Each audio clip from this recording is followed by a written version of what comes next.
प्रणाम। सभी वैष्णव भक्तों के चरणों में दंडवत प्रणाम। हरे कृष्णा। हरे कृष्णा। कृपया जो अपना आराम से वीडियो ऑन कर सकता है अपना वीडियो ऑन कर लीजिएगा। धन्यवाद। हरे कृष्णा जी, जो जो वीडियो ऑन कर सकते हैं बिल्कुल वीडियो ऑन रखें, इससे जो है उपस्थिति आपकी अच्छी लगती है। रोहित जी आज नए लग रहे हैं। हरे कृष्णा रोहित प्रभु।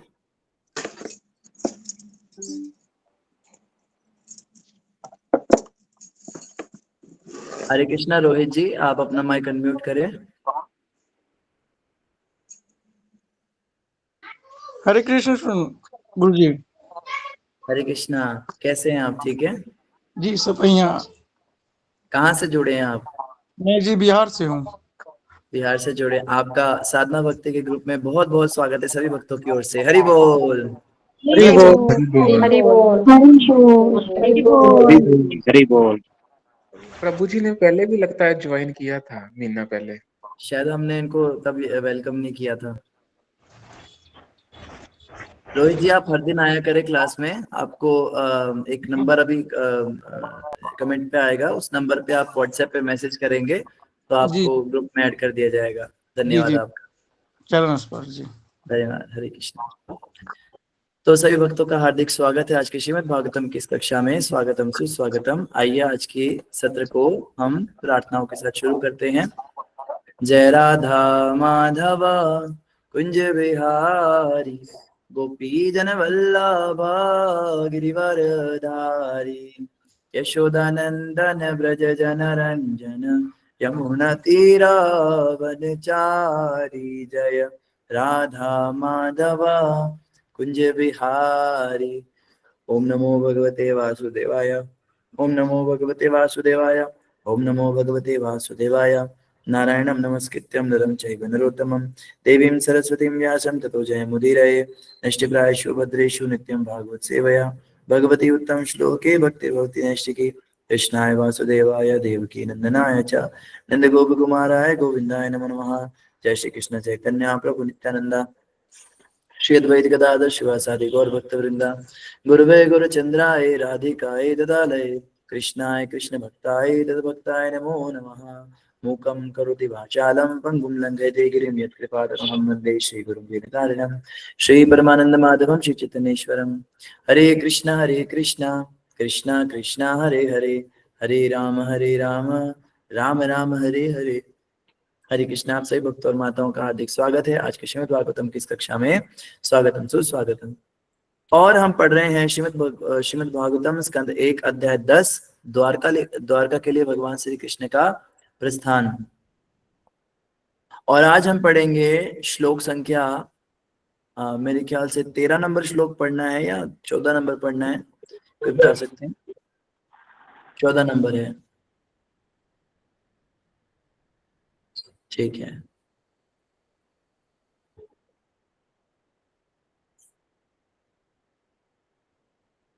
हाँ, अपलक नेत्रों से देख रही थी, हो गया था। तो 14 नंबर जल्दी से आपकी स्क्रीन पर ले आते हैं। सभी भक्तों से हमेशा की तरह प्रार्थना है, सभी करेंगे अपने माइक्स को अनम्यूट और सभी श्लोक पढ़ने का प्रयास करेंगे। जिनके पास श्लोक है वो लोग अपनी भागवतम से पढ़ें, जिनके पास नहीं है वो स्क्रीन से देखकर श्लोक पढ़ेंगे। स्क्रीन पे श्लोक आ चुका है, सभी मेरे पीछे बोलेंगे।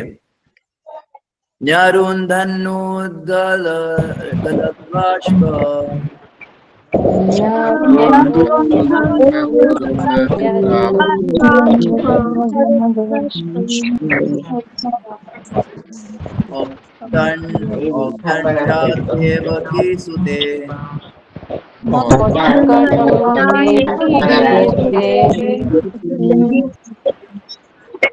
निर्यात्यागारं भद्राम्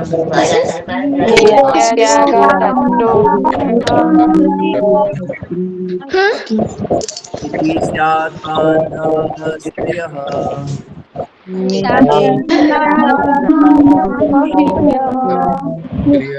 न्यारुन्धन्नोत्कलबाष्पम्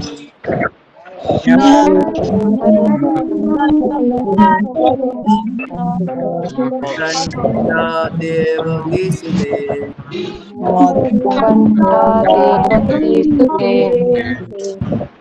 निर्यात्यगानो भद्रम्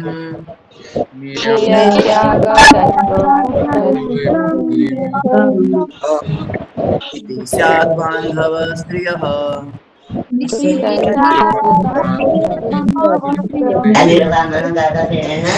नरुन्दन्नोद्गलद्बाष्पम्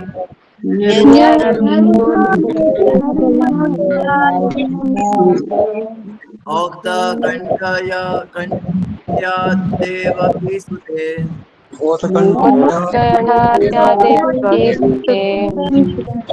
निर्यात्यगानो भद्रम्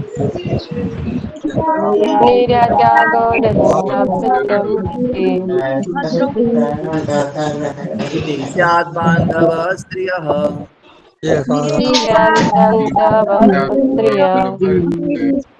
धन्यवाद सभी का। कृपया सभी अपने माइक म्यूट कर लीजिए। तो ये श्लोक थोड़ा सा कठिन है, एक बार मैं फिर से सुना देता हूँ बिना किसी डिस्टरबेंस के।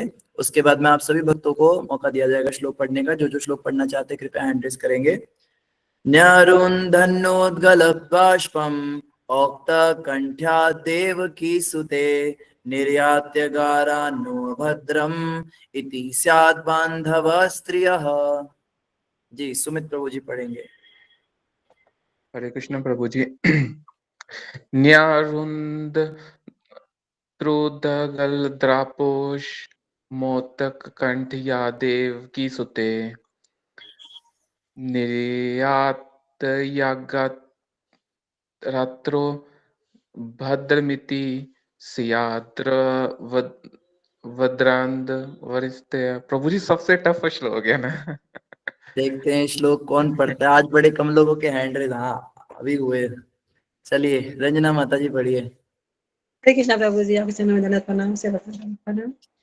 नैरुन्नलत्तेवास्पं उत्कण्ठयात् देवकी सुते निर्याति अगारात् भद्रम् इति स्यात् बान्धव स्त्रियः।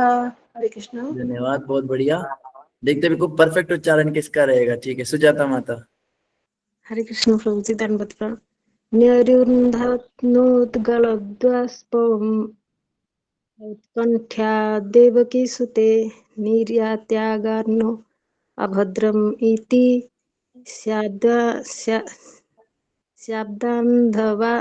बान्धवा स्त्रियः। हरे कृष्ण प्रभु जी। धन्यवाद सुमिता माता जी। हरे कृष्ण प्रभु जी, दंडवत प्रणाम। बहुत टफ है प्रभु जी, ये तो समझ में नहीं आ रहा है। चलिए आरुंधन होतगल द्वापम उत्कंठे या देवकी सुते नियात्यागानो भद्रम इति स्याद्दान वरिस्त्रिये। धन्यवाद प्रभु जी। बहुत बढ़िया धन्यवाद। मामुनी माता जी। हरे कृष्ण प्रभु जी।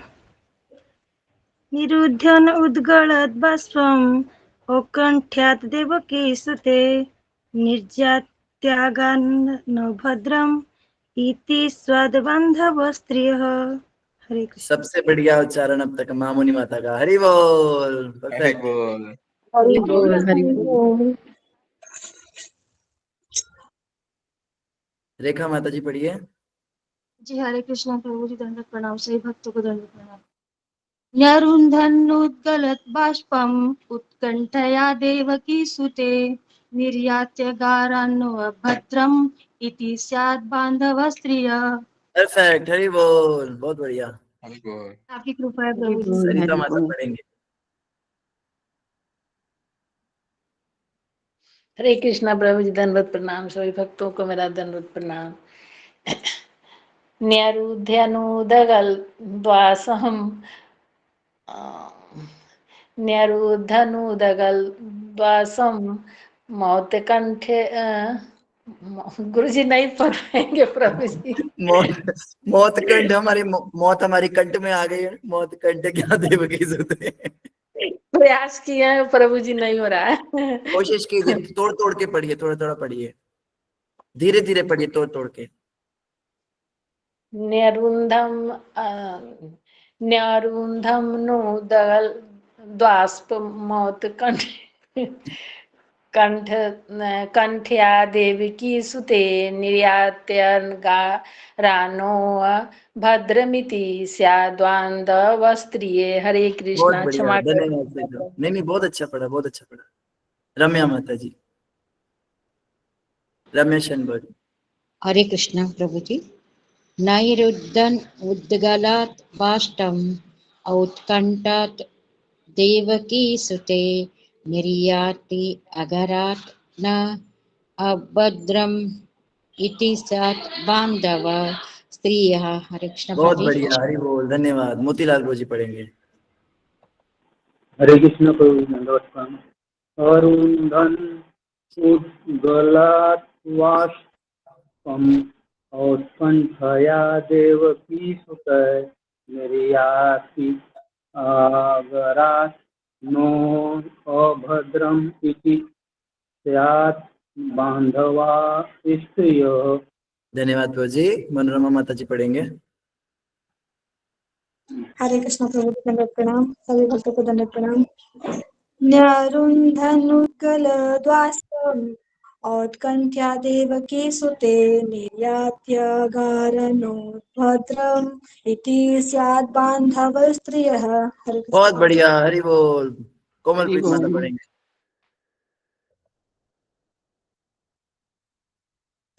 कोमल माता जी, ठीक है। अनुराधा माता पढ़ेंगे।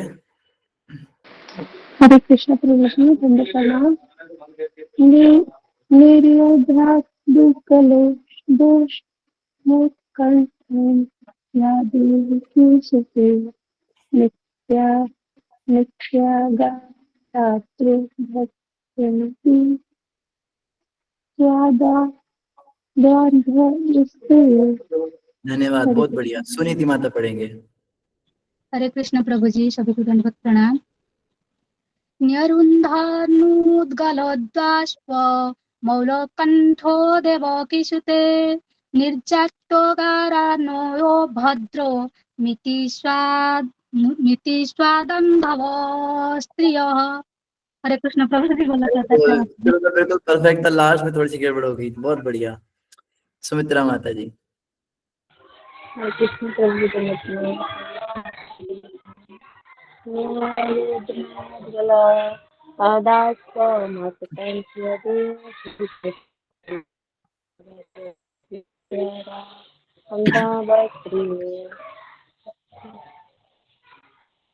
धन्यवाद माता जी। कोमल माता जी, आप अवेलेबल हैं अभी?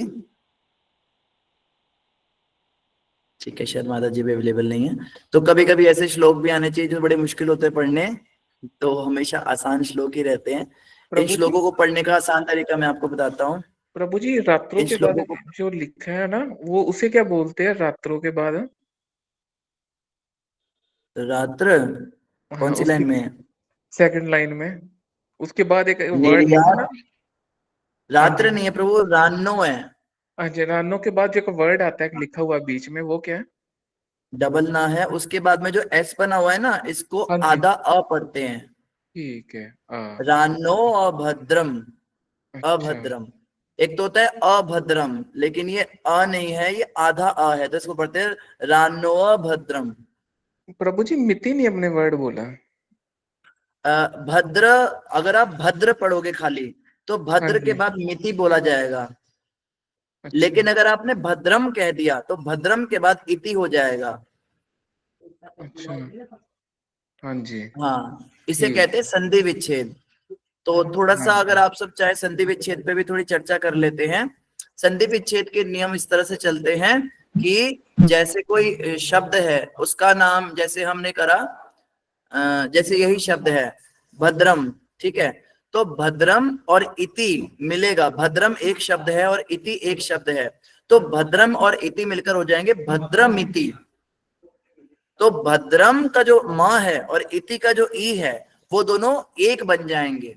भद्रम और इति नहीं रह जाएगा, वो भद्र मिति हो जाएगा। माँ पे वो ई की मात्रा लग जाएगी।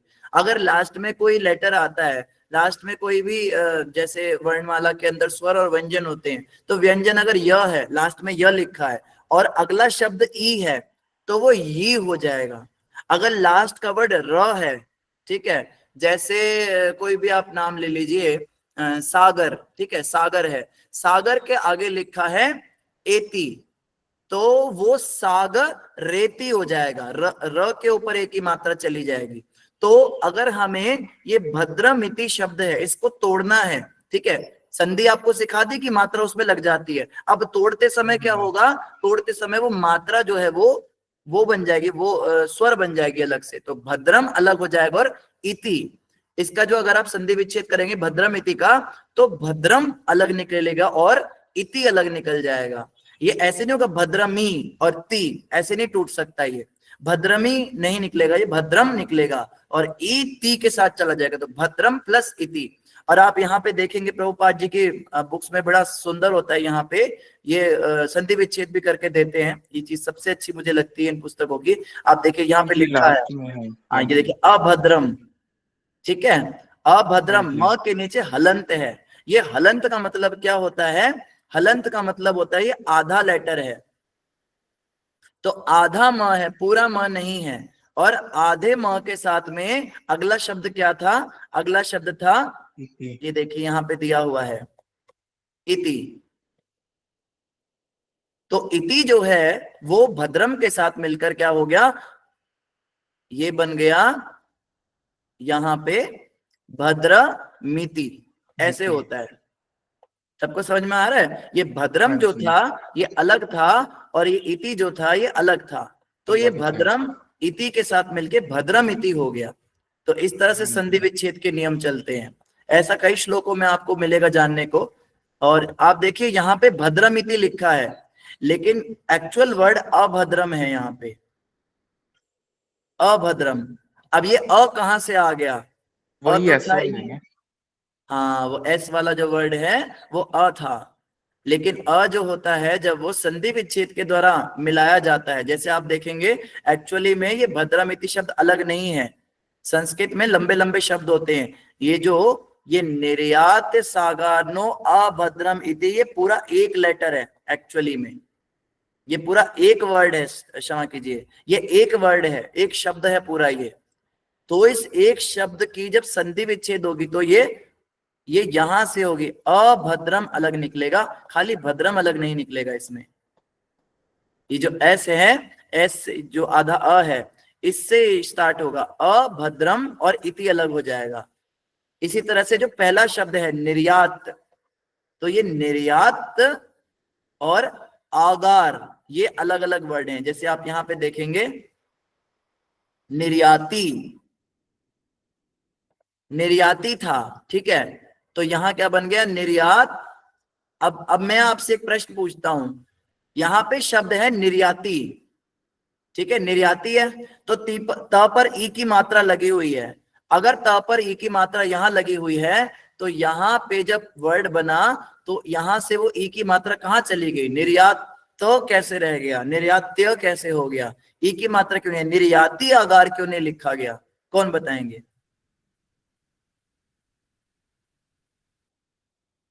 समझ में आया मेरा प्रश्न क्या है, मेरा प्रश्न है कि वर्ड था निर्याती, निर्याती शब्द के बाद में अगला वर्ड है अगारात, ठीक है, तो निर्याती और अगारात को अगर हम मिक्स करेंगे तो ये निर्याती अगारात होना चाहिए था, निर्याती के बाद में आधा एस लग जाता, जैसे भद्रम के आगे भी एस लगा आधा, ये आधा अ लग गया, तो ये क्यों नहीं लगा यहाँ पे निर्याती अगात क्यों नहीं हुआ, ये ई की मात्रा क्यों चली गई यहाँ से, कौन बताएंगे, सुमिता माता। हरे कृष्णा प्रभु जी, अब मैं थोड़ा सा ट्राई करती हूँ। यहाँ पे जो ई है ना, ई और आ मिलकर या बन गया है, जो नीचे में जो संधि विच्छेद हुआ था तो त और या है, तो जब इसको या को भी ये शायद अगर तोड़ेंगे तो ई और आ को मिला करके या बन जाता है, शायद ऐसे कुछ होगा। बिल्कुल सही जवाब। यहाँ पे क्या हुआ है, निर्यात जो है ये तो शब्द पूरा है हमारे पास, त भी है, तो यहाँ पे बना हुआ है निर्यात तक ठीक है, लेकिन ई और आ मिलकर क्या बन जाता है, य बन जाता है। जैसे आप देखेंगे पहले वाले वर्ड का जो लास्ट लेटर है वो ई की मात्रा, एक्चुअली में ई की मात्रा लगी है, तो निर्याती शब्द में जो लास्ट लेटर है वो ती नहीं है, वो ई है, ये समझने वाली बात है।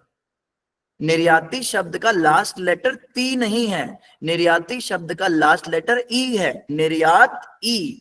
तो वो ई की मात्रा जो है वो मिक्स होगी अ के साथ, ती नहीं मिक्स होगा, समझ रहे हैं। तो ई की मात्रा जो है जब अ के साथ मिलती है तो त्य हो जाता है, ये य बन जाता है। तो निर्यात में आधा त है और ई की मात्रा, तो निर्यात, और ई और अ मिलके बन गए य, और फिर गारात, गारात जो है वो वैसा का वैसा रहा, इसलिए क्या बन गया, ये बन गया निर्यात्य गारा। इतना समझ में आया? निर्यात्य, ये त्य कैसे हाँ जी, आया? आ गया। हाँ, अब हाँ अगला जी। प्रश्न है, ये डबल एन कैसे आ गए, आधा न और पूरा न, रानो क्यों हो गया? न तो हम देखेंगे इसमें है ही नहीं, निर्याती आगात है, ये देखिए निर्याती के बाद में अगारा त है, आधा त, तो अगारात तो है ये लास्ट में, ठीक है। इसका लास्ट लेटर त है और आगे न है, आधा त और न मिलके तना बनना चाहिए था, तो तना नहीं बनता। ये भी संधि विच्छेद का नियम है कि आधा त जब न के साथ मिलता है तो वो आधा न और पूरा न अन्न बन जाता है। अगारात और न मिला तो अगारा न बन जाएगा, अगारा न। तो यहां क्या बन गया, निर्यात्य आगारन न। अब अगला प्रश्न, ओ की मात्रा कैसे आ गई, नो क्यों हो गया, अन्न बनना चाहिए था, रान्न, तो नो क्यों हो गया? नो इसलिए हो गया क्योंकि न के आगे विसर्ग था, विसर्ग मतलब अह की मात्रा, ये इसे विसर्ग कहते हैं। ये न नहीं है, ये नह है, नह, इसको नह पढ़ते हैं। तो अगर ये खाली न होता तो अगारा न बनता, लेकिन ये विसर्ग की वजह से अगारा नो बन गया। तो ये सारे नियम होते हैं, सीखने पड़ते हैं। संस्कृत व्याकरण जब आप सीखेंगे तो उसमें सब दिया जाता है कि कैसे संधि करी जाती है। तो अगारान नो, और ये आधा अ कहां से आया, ये आया अभद्रम से, अभद्रम, इसमें अ है ना शुरू में, तो ये जो अ है इससे क्या हो गया, नह के बाद में अ आ गया और भद्रम, तो अभद्रम क्या बन गया, ये आधा अ रह गया इसका, अभद्रम, और इति मिल गया तो भद्रम मिति। तो ये जो सारे शब्द मिलाकर एक शब्द बन गया। तो संस्कृत में एक शब्द के अंदर यहाँ पे बहुत सारे शब्द हैं। अब मैं आपसे एक प्रश्न करता हूं, देखता हूं बिल्कुल सटीक जवाब कौन देगा इसका। आपको बताना है निर्यात्य गारानो भद्रमिति, इस शब्द में कितने शब्दों को मिला के बनाया गया, इसकी संधि विच्छेद करने पर कितने शब्द निकलेंगे, इसमें से कितने शब्द इसके अंदर हैं जो मिले हुए हैं, कितने शब्द तोड़ के इसमें से निकाले जाते हैं? 4 है। 4। और कोई उत्तर इसके अलावा?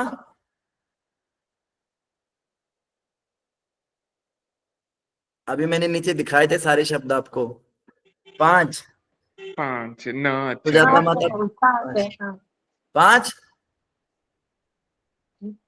5 डन कर दिया जाए। 5 है, 5 है, 5 है, न भी है। कुछ भक्त 4 कह रहे हैं, कुछ भक्त 5 कह रहे हैं। तो चलो चेक करते हैं इसमें कितने शब्द हैं, ठीक है। सबसे पहला शब्द है इसका निर्याती, ठीक है। निर्याती के बाद में दूसरा शब्द आगारात, आगारात के बाद तीसरा शब्द न के बाद चौथा शब्द अभद्रम, और अभद्रम के बाद पांचवा शब्द है इति। तो 5 शब्द हैं, निर्याती, आगारात, न, अभद्रम और इति। इतना समझ में आया?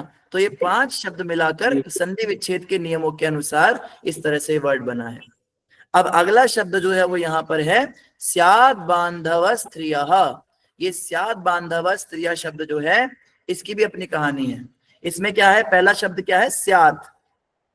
ये स्यात आप देख सकते हैं नीचे यहाँ पे दिया हुआ है स्यात, ठीक है। ये जो स्यात है त के नीचे हलंत है, इसे हलंत कहते हैं, जो नीचे डैश लगी होती है। इसका मतलब होता है ये शब्द आधा है, इसको स्यात नहीं पढ़ेंगे, इसको स्यात पढ़ेंगे, स्यात। पूरे शब्दों को कैसे उच्चारण किया जाता है, जैसे ये है नातेदार, तो ये नातेदार पढ़ा जाएगा, नातेदार। ये है बांधव, इसको बांधव नहीं पढ़ेंगे, इसको पढ़ेंगे बांधव। एक होता है बांधव, एक होता है बांधव धव। व बोलते समय मुंह बंद हो जाए तो वो हलंत है नीचे, लेकिन अगर पूरा शब्द है हलंत नहीं है तो उसको व कहा जाएगा। जैसे यह स्यात, इसको स्यात पढ़ेंगे। त बोलते समय मुंह बंद होना चाहिए, स्यात खुलना नहीं चाहिए। लेकिन अगर ये त पूरा होता है, इसमें हलंत ना होता, तो ये बन जाता स्यात। तो आधे का क्या होता है, जैसे स्यात है, इसके नीचे हलंत है, इसके आगे अगर अ अक्षर आ जाए, मानो अगले लेटर में अ आ जाता है, यहाँ तो बांधव है, मानो अ आ जाता, तो ये पूरा हो जाता। स्यात आधा त प्लस अ मिलके पूरा त बन जाता, तो स्यात बांधवात बन जाता। लेकिन ये आधा त है, तो ये पूरा नहीं हो पाएगा, इसलिए क्या होगा, स्यात बांधव। ये देखिए, अब देखते शब्द क्या बना था, स्यात बांधव, और त का द बन गया। नीचे त था स्यात, लेकिन जब संधि विच्छेद हुई तो द बन गया। तो ये क्या है, इसको कैसे पढ़ते हैं, यह आधा स, य, उस पर आ की मात्रा, और आधा द और पूरा ब। देखने में लग रहा है कि द पूरा और ब आधा है, लेकिन एक्चुअल में क्या कहानी है, यहाँ पे ब आधा है और द पूरा है, क्षमा कीजिए, ब पूरा है।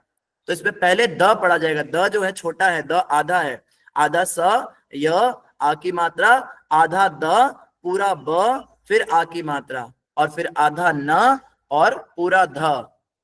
तो इसको पढ़ा जाएगा स्याद बांधव, स्याद बांधव। स जो है पूरा नहीं, सयाद। मैंने देखा पंजाबी जो बोलते हैं, पंजाबी स्पीकिंग, उन लोगों को मुश्किल होती है आधे अक्षर पढ़ने में, वो कृष्ण को कृष्ण बोलते हैं, और कोई भी आधा शब्द जो होता है उसको वो बोल नहीं पाते, क्योंकि पंजाबी की अपने टोन होती है, उसकी अपनी तो लैंग्वेज प्रॉब्लम होती है। तो यहाँ पे क्या है, आधे अक्षरों को पढ़ना मुश्किल होता है थोड़ा। ये स जो है ये आधा, ये पूरा नहीं है, इसको सयाद नहीं पढ़ेंगे, इसको सयाद नहीं, इसको स्याद पढ़ेंगे, स्याद।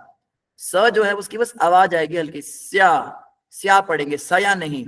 और ऐसे ही आधा द है, ये द पूरा नहीं है, तो स्याद बांधवान नहीं पढ़ेंगे, स्याद द जब बोलेंगे तो मुंह बंद हो जाएगा, स्याद, और फिर बांधव, यह अलग शब्द है बांधव, तो इसको पढ़ेंगे स्याद बांधव। और स्त्रिय, सत्रिय नहीं, सत्रिय नहीं, स्त्रिय, क्योंकि स जो है वो आधा है, और त्रि और यह, ये जो ई की मात्रा है ये स पे नहीं त्र पे लगी हुई है। तो इस तरह से संस्कृत के नियम चलते हैं। तो थोड़ा सा संधि विच्छेद भी आप सबने सीख लिया, तो आइए श्लोक पे भी थोड़ी चर्चा कर लेते हैं।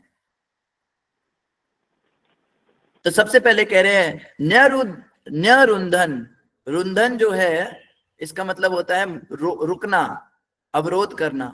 तो न्य का मतलब रोकना बड़ा मुश्किल हो रहा है, नहीं, न्यरुंधन, न्यरुंधन। और उद्गलत, उद्गलत कहते हैं उमड़ रहा है, तो उमड़ते हुए आंसुओं को बड़ी मुश्किल से रोक रहे हैं। आंसू कहां से आ गए, बाष्प, बाष्पम का अर्थ होता है आंसू, बाष्पम। और यहां पे बाष्पम कहां है, ये रहा बाष्पम,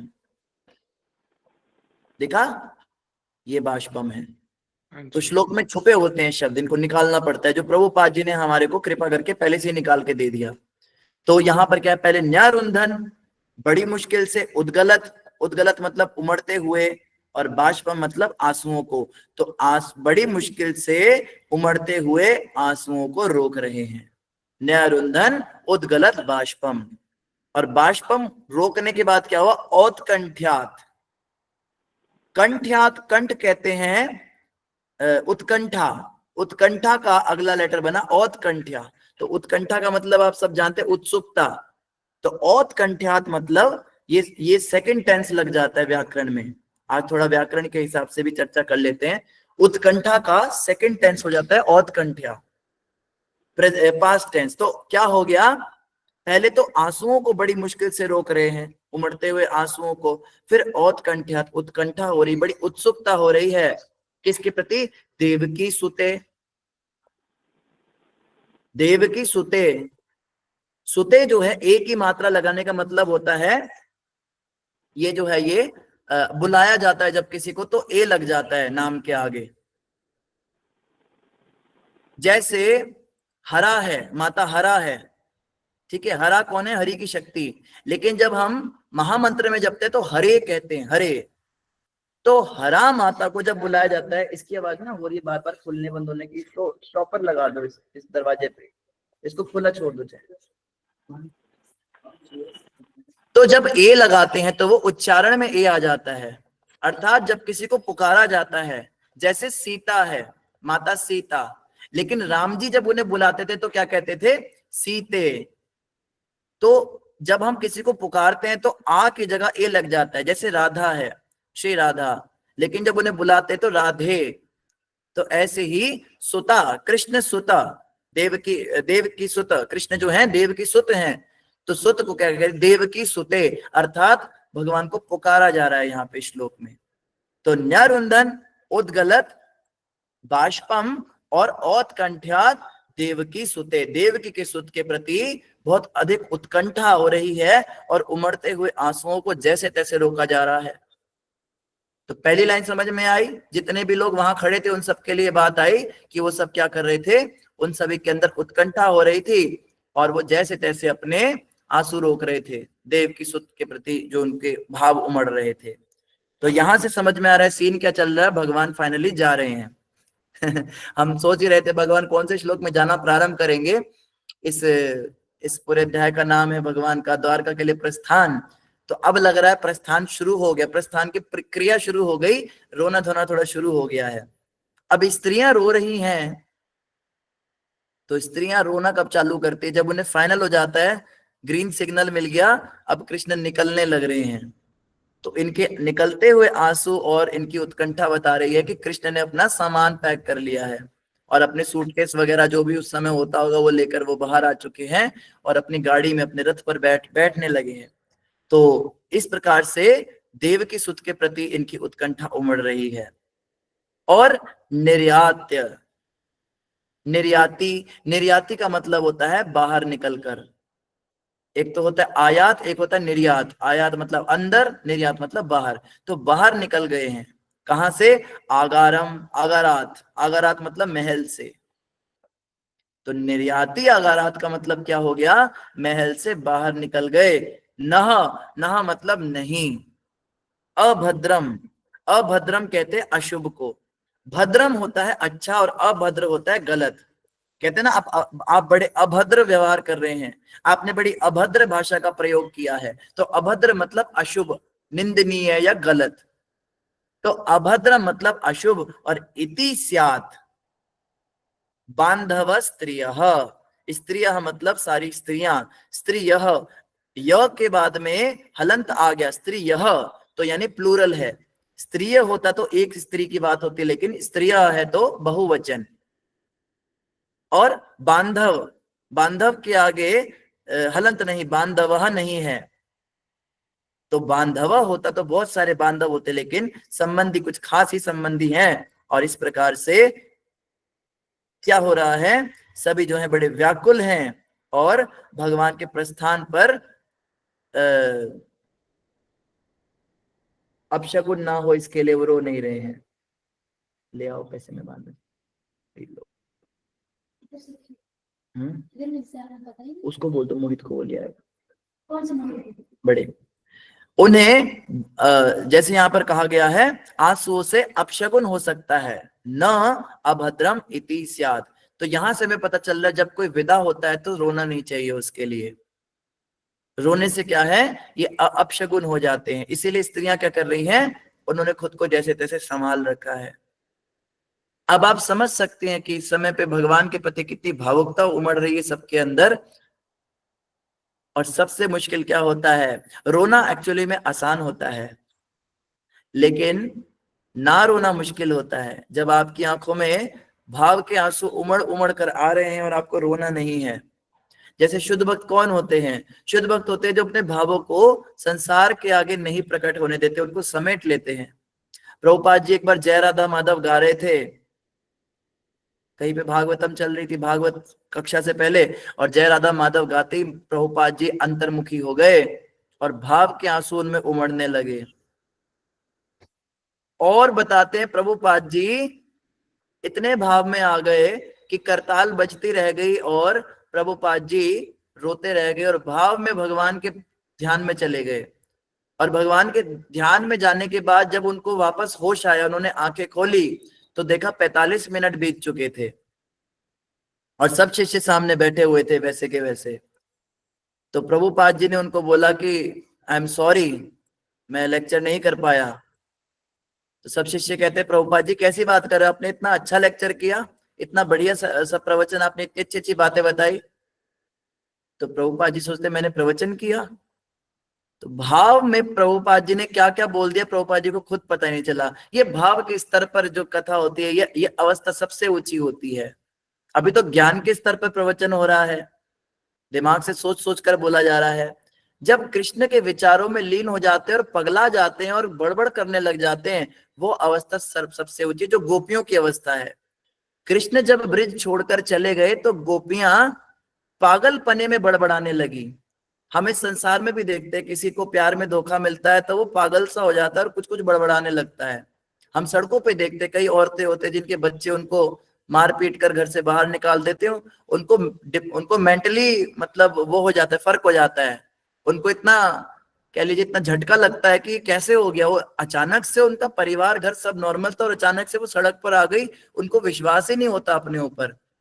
तो उस अवस्था में क्या हो जाता है, वो उन्हें सदमा लग जाता है। तो सदमा लगने के बाद आप देखेंगे वो अकेले में बड़बड़ाते रहते हैं, पता नहीं लगता किसी से बात कर रहे हैं पर सामने कोई होता भी नहीं। तो ये पागलपन जो है संसार के अंदर भी देखा जाता है। ऐसे इस पागलपन में जो बातें होती हैं वो होश में नहीं होती, व्यक्ति बेहोश हो जाता है। लेकिन कृष्ण भक्ति में दिव्य उन्माद होता है। दिव्य उन्माद की अवस्था में क्या होता है, कृष्ण जा चुके हैं हमें छोड़कर, इस बात का विश्वास ही नहीं हो पाता।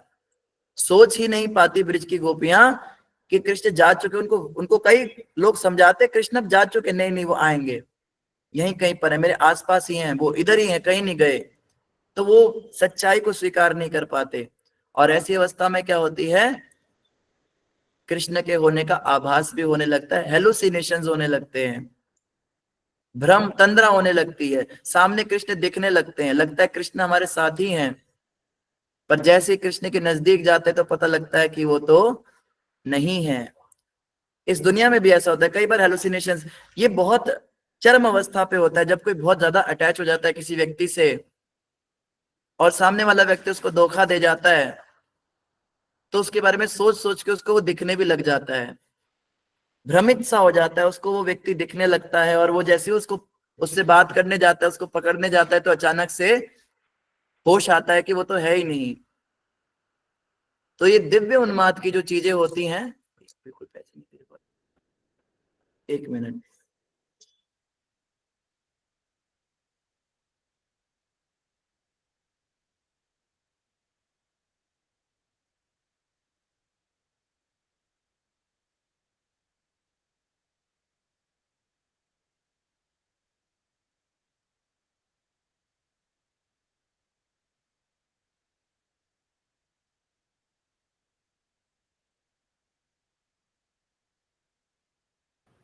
तो यहाँ पे हम क्या देख रहे हैं, महाप्रभु चैतन्य का भी कुछ ऐसा ही हाल हुआ।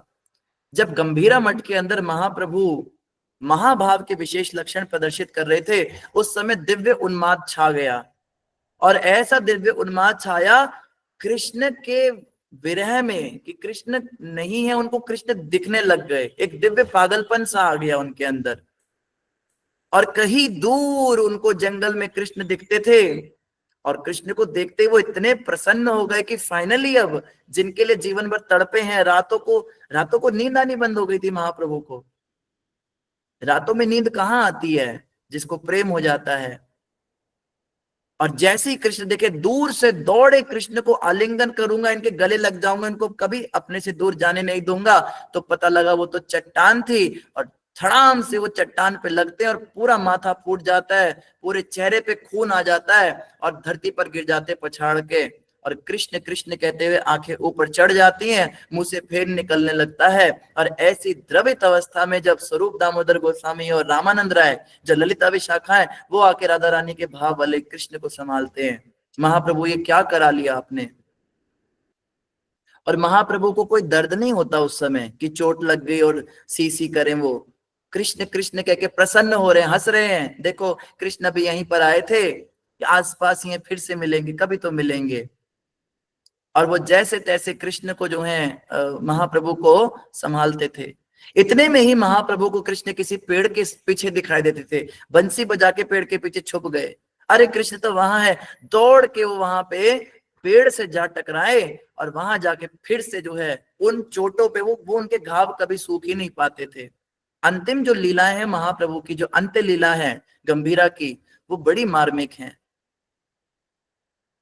और वहां पर जिस प्रकार का महाप्रभु ने विरह प्रदर्शित किया है, वही विरह राधा रानी 2400 घंटे अनुभव करती हैं। कभी इधर भागना, कभी उधर भागना, और रातों दिन तो निकालने फिर भी इतने आसान थे। दिन में सभी पार्षद होते थे, सभी वैष्णव भक्त होते थे आसपास, लेकिन रात जैसे बीतती थी, अकेलेपन में महाप्रभु को फिर से कृष्ण की याद आ जाती थी। और महाप्रभु के विशेष पार्षदों की एक टीम बुलाई गई जो रात के समय महाप्रभु पे पहरा दे कि महाप्रभु कहीं भाग ना जाए इधर उधर। आपको पता है महाप्रभु को इतनी टाइट सिक्योरिटी में रखना पड़ता था क्योंकि महाप्रभु को कुछ पता नहीं चलता था। एक रात को महाप्रभु को सलाखों के अंदर सुलाया जाता था। छोटा सा कमरा था गंभीरा में, उसमें महाप्रभु लेटते थे और एक दिया जलाया जाता था, छोटी लौ करके। छोटी लौ मतलब नाइट बल्ब जैसे आजकल जलाते हैं, छोटी सी लौ में एक हल्का सा दिया जलता था क्योंकि अंधेरे में नहीं सोना चाहिए। और सलाखों को बाहर जंजीरों से ताला लगाया जाता था, निकल ना जाए। और उस ताले के बाहर भी 2 भक्त गेट के सामने लेटते थे कि फिर भी अगर बाहर निकल जाए तो हमारे ऊपर पैर पड़े इनका तो हमें पता चल जाएगा, उठ जाएंगे हम। गेट के बाहर सोते थे और बाकी सारे भक्त उसी हॉल में सोते थे। कोई इधर उधर अपने घरों में नहीं जाते थे कि हॉल में ही रहेंगे, किसी ना किसी के कानों में तो आवाज आएगी अगर महाप्रभु उठ के कहीं जाने लगे तो। इतनी ज्यादा सिक्योरिटी, इतना हाई अलर्ट। सोच सकते हैं आप किसी व्यक्ति को ऐसे रखना? सलाखें भी हैं, ताला भी है, बाहर भी लेटे हैं, अंदर भी लेटे हैं, और उसके बावजूद भी 2-3 भक्तों की ड्यूटी लगाई जाती थी, तुमने सोना नहीं है, पूरी रात जागते रहना और महाप्रभु को देखते रहना है। तो वो 2-3 भक्त महाप्रभु पे कड़ी निगरानी रखते थे, उन पे नजर रखते थे।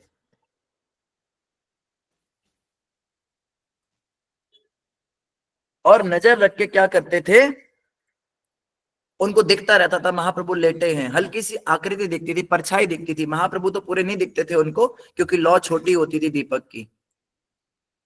तो कोई रात को कितना भी जागे, हल्की फुल्की झपकी लग जाती है, 10 मिनट की, 15 मिनट की झपकी ऐसे लग जाती है। तो हल्की सी झपकी लगी और क्या देखा उन्होंने, अंदर महाप्रभु है ही नहीं, गायब। और जैसे ही उन्होंने देखा अंदर कोई है नहीं, पहले उनको लगा अंधेरे में शायद दिख नहीं रहे, दीपक की लौ बढ़ाई और नीचे देखा तो नीचे कोई है ही नहीं। और वो कहते हैं,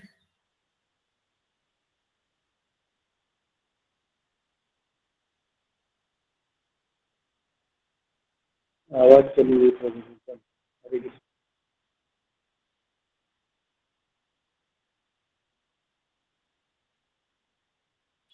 क्षमा कीजिए, यहाँ पे लाइट के कट बहुत ज्यादा होते हैं। तो जब महाप्रभु को देखा नहीं गंभीरा के अंदर, उस कमरे में महाप्रभु है नहीं, तो वो कहते हैं ये हो कैसे सकता है? सलाखों से दरवाजा बंद है, अंदर 3 दीवारें हैं, दीवारों में कोई गड्ढा नहीं है, नीचे कोई सुरंग नहीं है, बाहर निकलने का कोई साधन, कोई रास्ता है ही नहीं। तो महाप्रभु निकल कैसे गए? और अगर निकले तो बाहर के रास्ते से निकलना चाहिए था, हवा में तो उड़ नहीं सकते। जमीन से निकलते तो जमीन पे तो लाशों की तरह पड़े हुए सारे भक्त, किसी पे तो पैर पड़ता। और तब वो चिल्लाए, हाय हाय महाप्रभु कहाँ चले गए, कहाँ चले गए? इतने में स्वरूप दामोदर, राय रामानंद सारे उठ गए। सबने जो है उठकर उनको, महाप्रभु को ढूंढा, महाप्रभु महाप्रभु, सब खोज रहे और पता ही नहीं चल रहा महाप्रभु कहाँ चले गए। और ये रोज रात का था। और जब उठे और ढूंढ मची तो रात के 12-1-2 बजे हुए थे, बिल्कुल मध्य रात्रि का समय। उस समय तो अंधेरे में बाहर जाए तो जाए कहां, महाप्रभु के पास कोई मशाल थी ना कुछ।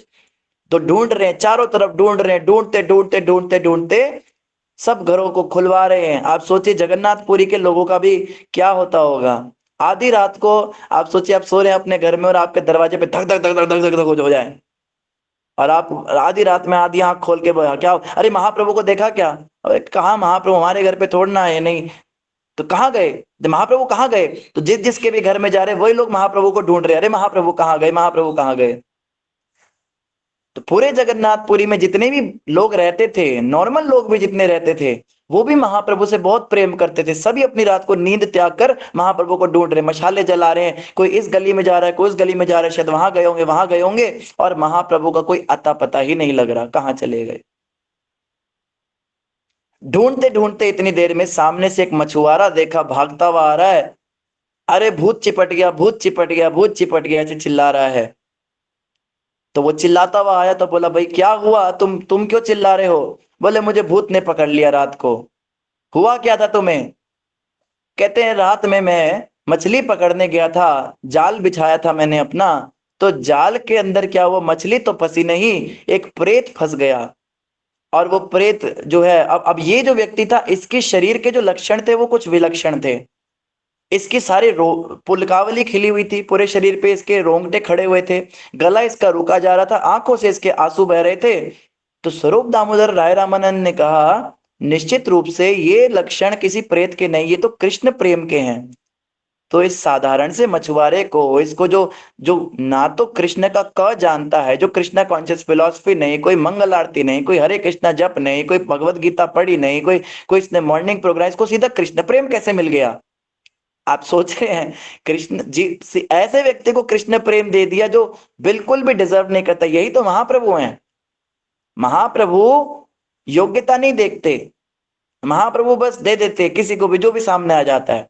अब इसके हृदय में देखा तो तेरे को कृष्ण प्रेम कैसे प्रकट हो गया? तू पहले ये बता, कौन से साधु का संग करके आया? बोले, संग तो किसी का नहीं किया, मैंने उस प्रेत को जैसे छुआ तो मेरे अंदर ये हालत हो गई, मैं मेरी आंखों से आंसू आने लगे, मैं उछलने लगा, मेरे पैर अपने आप हवा में उछलने लगे, और मेरे मुख से हरि बोल निकल रहा है, और मुझे लगता है मैं पागल हो चुका हूं। तो किसी ने कहा, अरे मूर्ख, तू पागल नहीं हुआ तो इतना धन्य है, तुझे वो दुर्लभ कृष्ण प्रेम का खजाना मिल गया, जिसको पाने के लिए लोग कितनी मेहनत करते हैं। हम सब यहाँ साधना भक्ति ग्रुप में रोज 1 घंटे मत्था मारते हैं, मैं आपके साथ सिर फोड़ता हूँ, आप भी मेरे साथ सिर फोड़ते हैं, इतनी भागवत सुनते हैं, हमारे ऊपर कोई असर नहीं पड़ता। 2 घंटे हम तुलसी माला को लेकर रगड़ा मारते हैं, उससे भी कोई फर्क नहीं पड़ता। इतना चरणामृत पिया हमने भगवान का, तुलसी इतनी कई बार गले में अटक गई तुलसी, कई बार तो प्राण निकलने की हालत हो गई, उसको पानी ले लेके गटका है, इतना महाप्रसाद है गोविंद, इतना भगवान के अभिषेक की, इतना 56 भोग, कृष्ण प्रेम का कोई नामो निशान नहीं आया। और उस मछुआरे के ऊपर कैसी कृपा, बिना कुछ करे सिर्फ महाप्रभु का स्पर्श उसको मिल गया।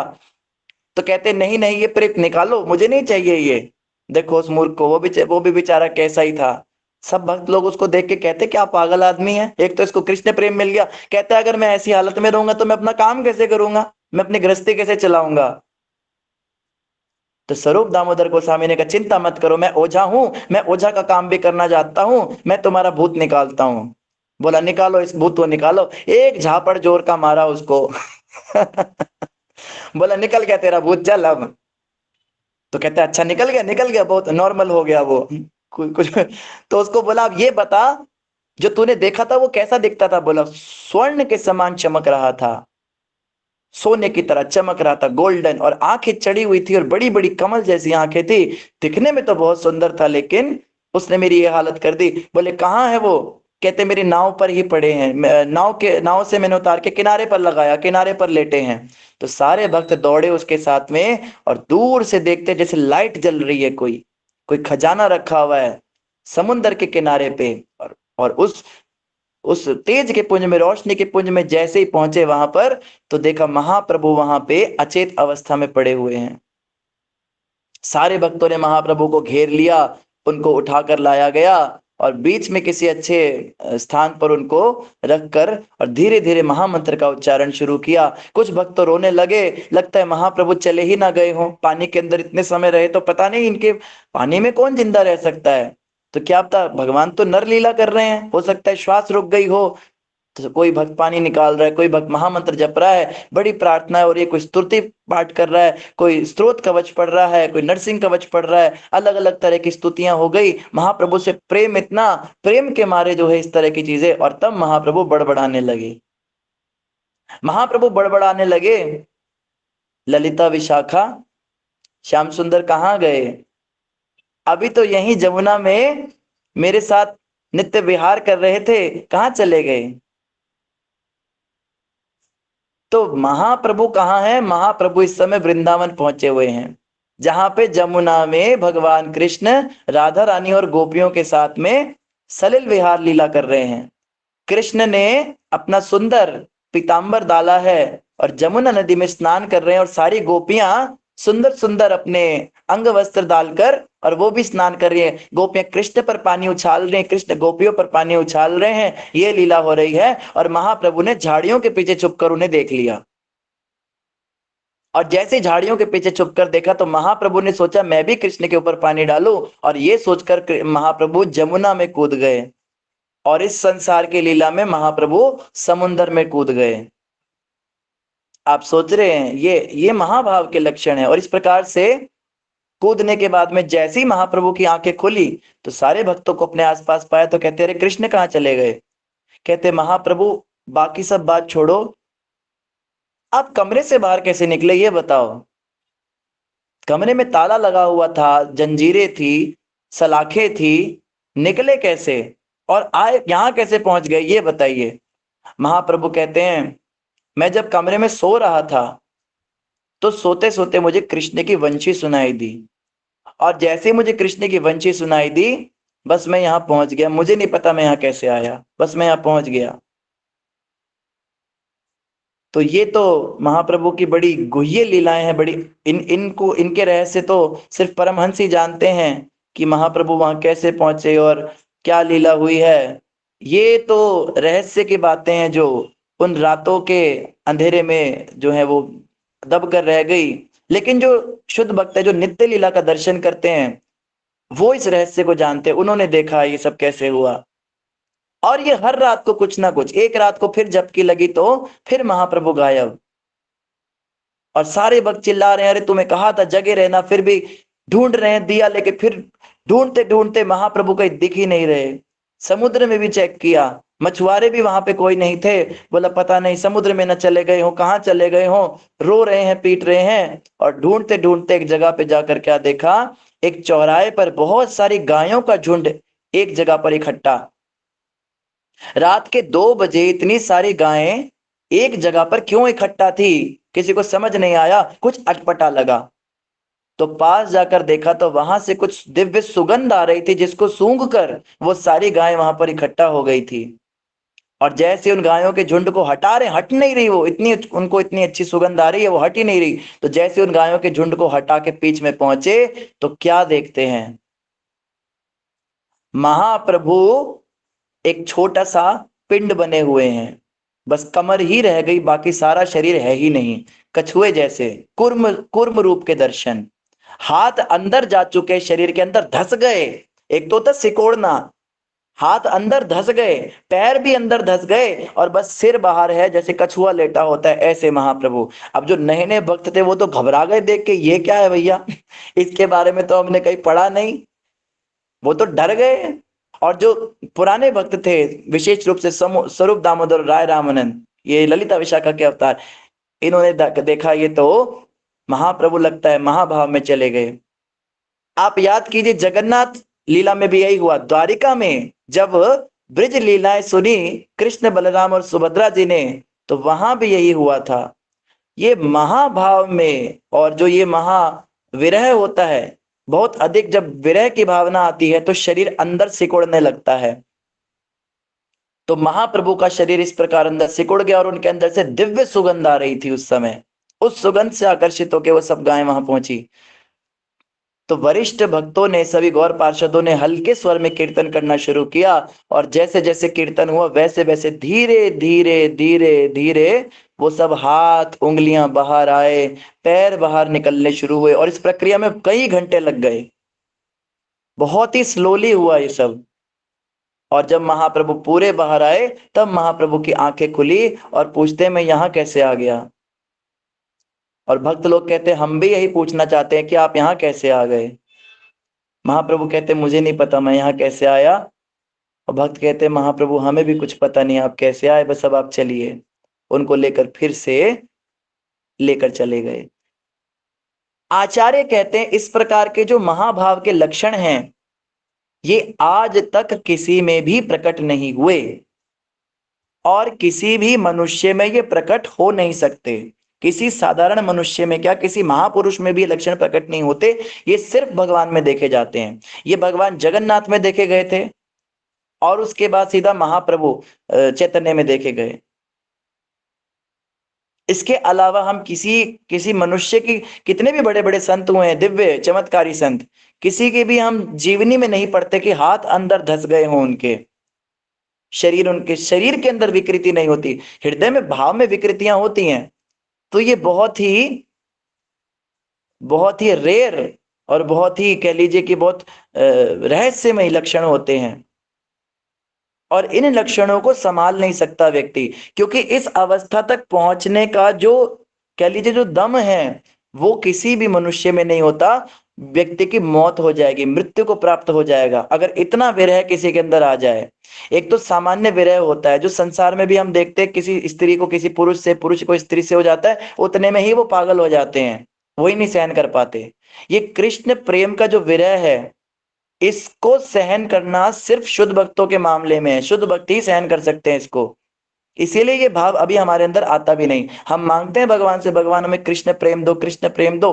कृष्ण प्रेम को संभालने की हमारे अंदर हिम्मत है? हमारी मृत्यु हो जाएगी अगर हमारे अंदर वो विरह भाव आ गया। इतना तीव्र विरह होता है, चारों तरफ शून्यायतम जगत सर्वम, सारा संसार शून्य दिखता है, कुछ खाने का मन नहीं करता, नींद नहीं आती, 24 घंटे डिप्रेशन वाली हालत हो जाती है। इस दुनिया में अगर किसी को वो लक्षण हो जाए वो मर ही जाएगा व्यक्ति डिप्रेशन से। उसको संभालने का कलेजा चाहिए, उसको संभालने का वो पात्रता चाहिए पहले, और वो पात्रता बनती है साधना भक्ति के द्वारा। साधना भक्ति, वैदिक भक्ति से हृदय के अंदर वो पात्र तैयार होता है जिसमें कृष्ण प्रेम ठहरेगा। अभी अगर वो आगे, जैसे शेरनी का दूध बताया जाता है, अगर किसी भी बर्तन में डाला जाए तो उसमें से छेद करके नीचे निकल जाता है, वो टिकता नहीं किसी बर्तन में। सिर्फ सोने के पात्र में ही शेरनी का दूध टिकता है। ये कृष्ण प्रेम का जो भाव है ये अभी हमारे हृदय में टिक ही नहीं पाएगा, मृत्यु हो जाएगी हमारी। और कृष्ण प्रेम को भी शुद्ध भक्त सह जाते हैं। जो महाभागवत होते हैं वो इतना विरह बर्दाश्त कर जाते हैं, उसमें भी उनकी हालत खराब हो जाती है। हम देखते हैं कि रोमांच, पुलक और कंप, अश्रु, प्रलय, मूर्छित हो जाते हैं कई भक्त। कई तो 22 दिन तक मूर्छित पड़े रहते हैं, तब जाके होश आता है, इतना विरह होता है। और उसमें भी जो ये वाला महाभाव है जिसमें शरीर अंदर जा रहा है, ये तो शुद्ध भक्त भी सहन नहीं कर सकते। कोई भी जीवात्मा इस भाव के स्तर को सहन नहीं कर सकती। यहां तक पहुंचने का सिर्फ भगवान के अंदर ही कह लीजिए जिगर है। तो चैतन्य महाप्रभु यहां तक पहुंच गए, लेकिन इसके आगे चैतन्य महाप्रभु भी नहीं जा पाए। अर्थात जिस राधा भाव को जानने के लिए गोलोक धाम में भगवान ने इच्छा की थी, राधा रानी आपके भाव में जानना चाहता हूं, मैं आपका भाव स्वीकार करता हूं, तो धीरे धीरे वो राधा भाव तक पहुंचे हैं यहाँ की लीला में। जब रानी के भाव को स्पर्श मात्र किया है, उतने में ही महाप्रभु के शरीर कभी अंदर जा रहे हैं, कभी बाहर जा रहे हैं, कभी पानी में कूद रहे हैं, कभी पहाड़ पे चढ़ रहे हैं, बेचैन हो गए, रातों को नींद नहीं आ रही, भूख नहीं बंद हो गई, हालात इतने खराब हो गए, इतने बदतर हो गए महाप्रभु के लहूलुहान शरीर, कभी पेड़ से टकरा रहे, कभी चट्टान से। तो कृष्ण ने सोचा इसके आगे मैं जा नहीं सकता, मैं इसको संभाल ही नहीं सकता। इसको संभालने की शक्ति सिर्फ और सिर्फ पूरे अखिल ब्रह्मांड में श्रीमती राधा रानी के अंदर ही है। तो महाप्रभु बनने का उद्देश्य क्या था? राधा रानी के भाव को जानना। आपको क्या लगता है कृष्ण राधा रानी के भाव को जान गए? महाप्रभु बनने के बावजूद भी जान नहीं पाए। इसीलिए राधा रानी की महिमा अधिक है। राधा रानी का जो विशेष मोदन आख्य महाभाव है, इसको कृष्ण भगवान ने प्रयास जरूर किया, लेकिन कृष्ण भगवान भी उस पूरे भाव तक पहुंच नहीं पाए। और आप सोचिए श्रीमती राधा रानी ऐसे भाव में रहती हैं, कृष्ण का भी हालत खराब हो गया। और आप राधा रानी को देखते हैं, कभी भाग रही हैं, कभी टकरा रही हैं, या लहूलुहान हो रही हैं, या उनके हाथ पैर अंदर जा रहे हैं, बाहर जा रहे हैं, कभी ऐसा नहीं होता, क्योंकि वो खुद को संभाल के रखती हैं इस महाभाव, इस महाविरह भाव को। इसीलिए राधा रानी ने कृष्ण को चेतावनी दी थी कि मेरा भाव आप संभाल नहीं पाएंगे। कृष्ण ने कहा मैं प्रयास जरूर करूंगा संभालने का। तब राधा रानी ने कहा मुझे आपका ध्यान रखना पड़ेगा, इसलिए मैं भी आपके साथ प्रकट होंगी गदाधर ठाकुर के रूप में। पहले तो राधा रानी ने कहा मैं भी आपके साथ आऊंगी। कृष्ण ने कहा देखो इस रूप में मैं सन्यासी बन जाऊंगा। सन्यासी की मर्यादा है कि वो स्त्रियों का स्पर्श, क्या स्त्रियों से दूर रहते, स्त्रियों को देखूंगा भी नहीं। तो अगर तुम स्त्री रूप लेकर आ भी जाओगी तो मैं तुमसे मिल नहीं पाऊंगा। तो राधा रानी ने कहा कौन सी बड़ी बात है, पुरुष बन जाऊंगी, पुरुष बन जाऊंगी, तुम्हारे साथ ही तो रहना है। कृष्ण कहते मैं सन्यास लूंगा, राधा रानी कहती मैं भी सन्यास ले लूंगी। तो गदाधर ठाकुर के रूप में राधा रानी आई हैं। श्री कृष्ण चैतन्य प्रभु नित्यानंद श्री अद्वैत गदाधर श्रीवासादि गौर भक्त। गदाधर जो है ये पंच तत्व में एक आते हैं। ये कृष्ण शक्ति श्रीमती राधा रानी वृषभानु नंदिनी है साक्षात। और गदाधर के रूप में जब राधा रानी आई तो बचपन से महाप्रभु के साथ रही। बचपन से उन्होंने देखा महाप्रभु को कि जैसे ही प्रकट करने लगेंगे इनको संभालना है, तो शुरू से उनके साथ अंग संग रहती थी। इनको गदाई निमाई कहते थे। गदाई निमाई इनकी जोड़ी थी। पाठशाला में महाप्रभु जितने चंचल थे गदाधर ठाकुर उतने ही भोले भाले थे। और जैसे ही कृष्ण प्रेम का ये शुरू हुआ कार्यक्रम, जब विष्णुपाद पद्म मंदिर से वापस आए, गया जी से पिंडदान करके महाप्रभु वापस आए और कृष्ण प्रेम के लक्षण प्रकट किए, तभी से गदाधर ठाकुर महाप्रभु को संभालने लगे। और फाइनली जब चैतन्य महाप्रभु ने सन्यास लेकर जगन्नाथपुरी में निवास किया तो गदाधर ठाकुर ने भी क्षेत्र सन्यास लेकर जगन्नाथपुरी में निवास किया और वो उनके अंग संग रहते थे हमेशा। तो राधा रानी ने पहले ही बोल दिया था आप संभाल नहीं पाओगे, मैं साथ रहूंगी। फिर भी गदाधर ठाकुर महाप्रभु को संभाल कहां पाए, महाप्रभु उनकी भी आंख बचा के निकल जाते थे। तो ऐसा ये दिव्य उन्माद, ऐसा ये पागलपन है कृष्ण प्रेम का। और उसके बाद क्या हुआ, जब महाप्रभु ने देखा अब अति हो रही है, इसके ऊपर मैं संभाल नहीं सकता इस भाव को, तो फाइनली उन्होंने क्या किया, जगन्नाथ, कोई कहते जगन्नाथ के विग्रह में, कोई कहते टोटा गोपीनाथ के विग्रह में, और महाप्रभु जाके उनमें समा गए। उन्होंने कहा बस अब इससे ज्यादा नहीं। 48 वर्ष की आयु इस संसार के अनुसार, गणना के अनुसार, उस आयु में ही महाप्रभु चले गए। 48 कोई जाने की आयु नहीं होती है, कम से कम 60-70 तक तो रह सकते थे, पर उसके बाद वो सहन ही नहीं कर पाए। तो ये दिव्य उन्माद है। और यहाँ पर जो द्वारका की स्त्रियों के अंदर दिव्य उन्माद आ रहा है, ये भी उससे कुछ कम नहीं। ये सब कृष्ण प्रेम को प्राप्त हैं। ये द्रौपदी माता, ये कुंती माता, ये उस उत्तरा माता, अन्य स्त्रियां, ये जितने भी भगवान के रिश्तेदार बनकर आए हैं, ये सब कृष्ण प्रेम को प्राप्त हैं। और इनको अपने आंसू रोकना बड़ा कठिन हो रहा है। बात यहाँ से चली थी कि शुद्ध भक्त जो होते हैं वो अपने आंसुओं को संसार से छुपा लेते हैं। उनको जब भी भाव प्रकट होते हैं, प्रभुपाद जी जैसे थे, प्रभुपाद जी को कई बार भाव आते थे, पर प्रभुपाद जी तुरंत रोक लेते थे खुद को और अप्रकट कर, उनको छुपा लेते थे अपने भावों को। तो जिसमें सचमुच का भाव होता है वो छुपाता है, और जिसमें नहीं होता वो झूठा दिखावा करता है। वो चिल्लाता है, रोता है, मंदिर में कीर्तन करते हुए राधे राधे करके चिल्लाएगा, कृष्ण कृष्ण करके जमीन पे लोटपोट होगा। ये सब केवल ड्रामे हैं। अगर असली में किसी के अंदर भाव होता है, जैसे कोई पतिव्रता स्त्री क्या करती है, अपना मुख छुपाकर रखती है, अपने पति के साथ जो उसका प्रेम है उसका दिखावा नहीं करती सबके सामने। जो 4 लोगों के आगे, रिश्तेदारों के आगे अपने पति को आलिंगन कर लेती है, उसको चुंबन कर लेती है, इसका मतलब उसके अंदर प्रेम है ही नहीं, वो सिर्फ दिखावा कर रही है लोगों के आगे कि मैं कितना प्यार करती हूँ। अपने पति को बार बार पूछ रही है, ए जी खाना खा लीजिए, ए जी पानी पी लीजिए। वो सिर्फ दिखावे कर रही है सास ससुर के आगे कि देखो मैं इनसे बहुत प्यार करती हूँ। जो सच में प्रेम करती है वो अकेले में अपने पति के साथ ये व्यवहार करती है, सबके सामने नहीं। तो जो सच में भक्ति करता है, जो सच में कृष्ण से प्रेम करता है, वो ये आंसू दिखाना और ये गले रुकने के बाद लोगों को, जैसे ही उसको थोड़ा भी भाव आने लगता है वो खुद को समेट लेता है, लोगों के आगे प्रकट नहीं होने देता उस भाव को। हाँ, ये बात अलग है, कभी कभी वो भाव इतना ज्यादा आ जाता है कि वो खुद भी कंट्रोल नहीं कर पाता और प्रकट हो जाता है, लेकिन उसके तुरंत बाद वो एम्बेरस होता है, खुश नहीं हो जाता कि देखो कितना भाव है मेरे अंदर। उसको एम्बेरसमेंट होता है, उसको लज्जा लगती है कि कैसे मैंने सबके सामने दिखा दिया ये। तो इस प्रकार से स्त्रियां भी रोक रही हैं अपने आंसुओं को। ये तो खैर इसलिए रोक रही हैं कि कृष्ण जा रहे हैं, विदाई के समय रोना ठीक नहीं, इस प्रकार से अपशगुन ना हो जाए, कृष्ण के यात्रा में कोई विघ्न ना पड़ जाए। तो रोना आसान है, लेकिन रोने को रोकना बड़ा मुश्किल कार्य है जो ये स्त्रियां कर रही हैं। और इस श्लोक पर हम कल अधिक चर्चा करेंगे, समय काफी ज्यादा हो गया। इन्हीं शब्दों के साथ सभी का धन्यवाद। क्षमा कीजिएगा जब फ्लो होता है तो समय का भान नहीं रहता। काफी ज्यादा समय ले लिया आप लोगों का। किसी वक्त का कोई प्रश्न है तो आप हैंड रेज कर सकते हैं। आज के श्लोक से रिलेटेड कोई भी प्रश्न किसी का है तो पूछ सकते हैं, नहीं तो हम कल आगे इस पे चर्चा करेंगे। मोतीलाल प्रभु जी। हरे कृष्णा प्रभु जी। एकादशी का पारण समय वाराणसी क्या है? एकादशी का पारण समय वाराणसी में क्या है?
प्रभु जी हो सकता है वहां का नेटवर्क चला गया हो, क्योंकि उनकी लाइट की प्रॉब्लम हो रही है जम्मू में, तो अभी ज्वाइन कर लेते हैं शायद।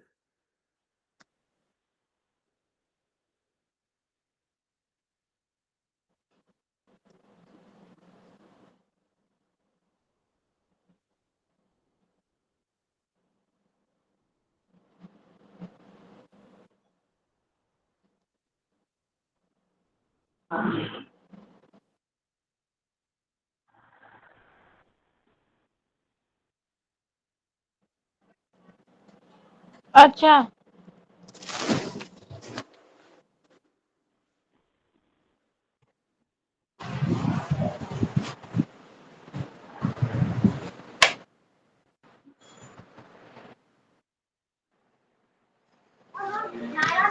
देखो कहीं इधर उधर मत होना। हाँ, एक दूसरे का हाथ पकड़ लो, नहीं तो चोट लग जाएगी।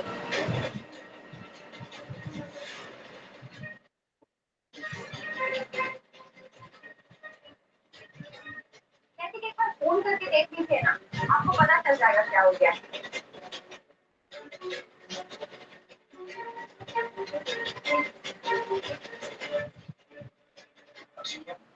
ये अब क्या बोल रही है? लाइट तो कब की आ गई? क्या?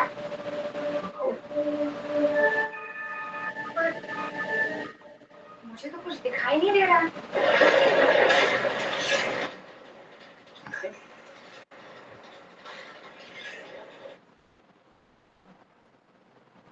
क्योंकि तुम मेरे बारे में क्या सोचेंगे? हाथ में ठहरा। अच्छा जी, अच्छा जी। से कब चलना है?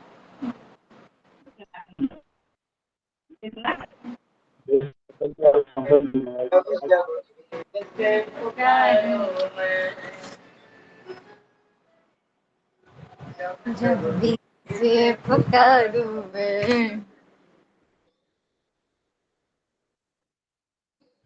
सिर्फ पुकारूं मैं, तस्वीर देखूं,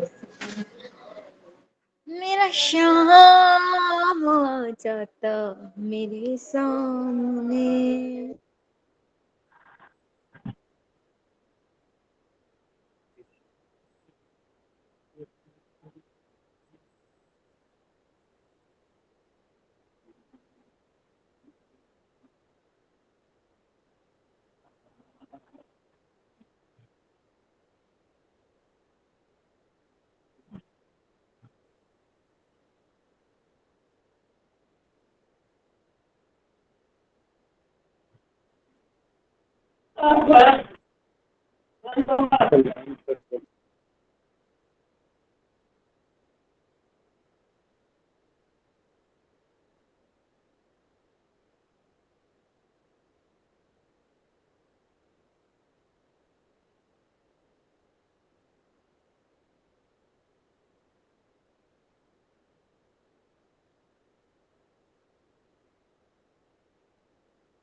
हरे कृष्णा।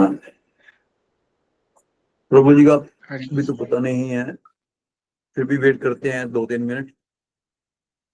तो पारना समय कहीं पे लिखा हुआ है 1 मिनट, कहीं पे लिखा हुआ है 10:21 से लेकर 24 आवर तक। अभी असल में क्या है ये नहीं मालूम। वैष्णव प्रभु कैलेंडर जी में भी ऐसा है, 24 आवर पता चला है। हरे कृष्णा प्रभु जी, हमको पता चला है कि 10:19 से आगे पीछे नहीं, एकदम करेक्ट उसी पर तोड़ना है। 2-3 जगह हाँ जैसे जी प्रभु जी। कोई कह रहा है वृंदावन, 1 मिनट का है। वाराणसी और दिल्ली, यहाँ ये 3 जगह केवल 10-19 पर ही तोड़ना है, न आगे न पीछे। ये हमको पता चला है, तो यही कंफर्म होना चाह रहे थे। जी जी प्रभु जी, वही तो हम भी कंफर्म करना चाह रहे थे। अब प्रभु जी का फोन भी नहीं लग रहा, फोन उठा नहीं रहे, तो उनकी कोई प्रॉब्लम हो सकती है, कोई फोन मर गया हो उनका। ललिता माता जी, आपको मालूम है कुछ? जी प्रभु जी, मैं देखती हूँ दूसरे ग्रुप में आया है क्या। मैं आए बहुत सारे ग्रुप्स में मैसेजेस पारण समय के, देखती हूँ मैं प्रभु जी, भेजती हूँ ग्रुप में प्रभु जी। हरे कृष्ण। जी हरे कृष्ण। हरे कृष्णा प्रभु जी। जी माता हरे जी। कृष्ण प्रभु जी, वैसे तो कल 1 मिनट का ही है पारण समय, बस ये अपनी लोकेशन के अकॉर्डिंगली देख लें, जैसे कि आपके वहाँ पे क्या टाइमिंग रहेगा उसके अकॉर्डिंगली देख लें कि कहीं पे 19 का है, कहीं पे 20 का है, कहीं पे 21 का है, इसके अकॉर्डिंग होता है ना, फिर रहेगा 1 मिनट का ही वैसे। पर माता जी उसमें वैष्णव कैलेंडर में 10:21 से 24 आवर तक लिखा हुआ है। जी प्रभु जी, 3 मिनट का भी है, 3 मिनट का हाँ भी जी। है, बता हरे कृष्ण प्रभु जी, ऐसा है कि प्रभु जी यही यही है कि मतलब 1 मिनट का होगा, लेकिन वो अलग अलग मतलब लोकेशन के हिसाब से होगा मतलब। हरे कृष्णा प्रभु जी, उधमपुर, मायापुर और कहीं 3 जगह का है, जो कि 5 तारीख को एकादशी है और 6 तारीख का पारण। माता जी, आप उस टाइम जिस टाइम पारना लिखा हुआ उस टाइम कर लीजिएगा, पहले बना के तैयार रखिएगा। जब टाइम होगा आपके एरिया का तो आप कर लीजिएगा पारना। हाँ वही, ठीक है प्रभु जी, ठीक है, ठीक है। हरे कृष्ण।